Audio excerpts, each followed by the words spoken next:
It was almost like a miracle. Everything seemed to fall away. All the stuff that was in the way and all the stuff that wasn't working.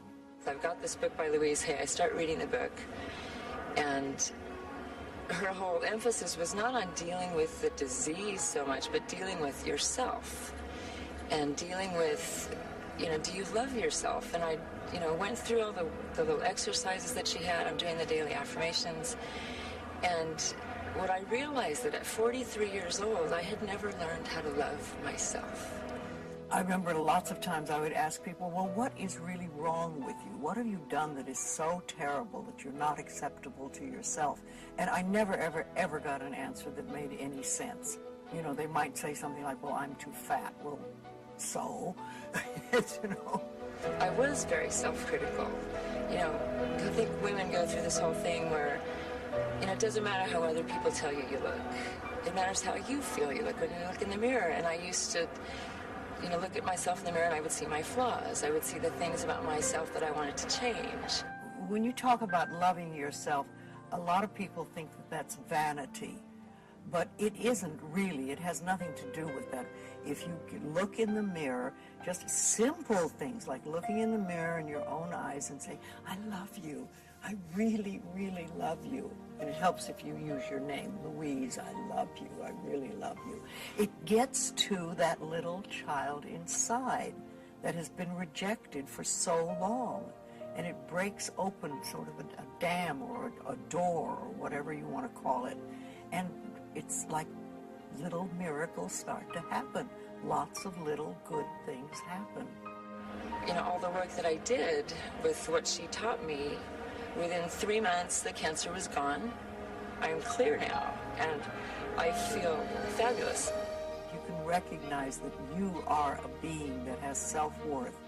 Then you start to treat yourself differently, and I think that's what's so very important about loving yourself, is you stop beating yourself up, you stop making yourself wrong, you stop talking about how awful you are, and you start to treat yourself with a certain amount of respect. And this makes an enormous difference because what you give out in life is what comes back to you. The fastest journey to loving oneself is to look for things to appreciate everywhere you look. Because if you can find something to appreciate in that flower, you're not in that moment a vibrational discord to loving yourself. If you can find appreciation in that child's face or in the beauty of a friend, as you find things to appreciate, the vibration of appreciation and the vibration of love are identical vibrations. I love and accept myself.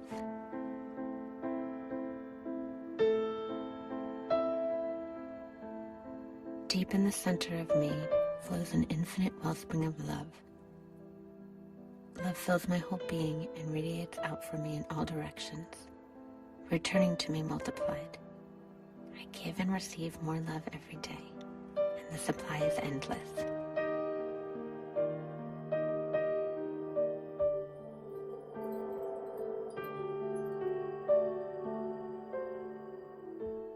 I love myself. Therefore, I take loving care of my body.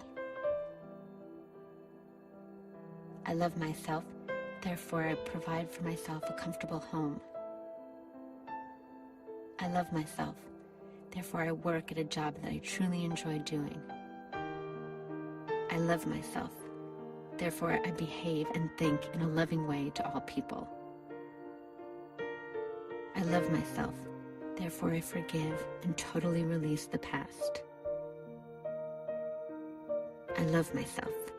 Therefore, I live in the now, experiencing each moment as good and knowing that my future is bright and joyous and secure, for I am a beloved child of the universe, and the universe lovingly takes care of me, now and forevermore.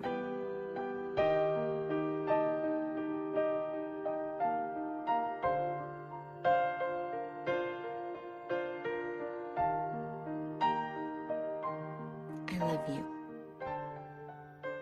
I really love you.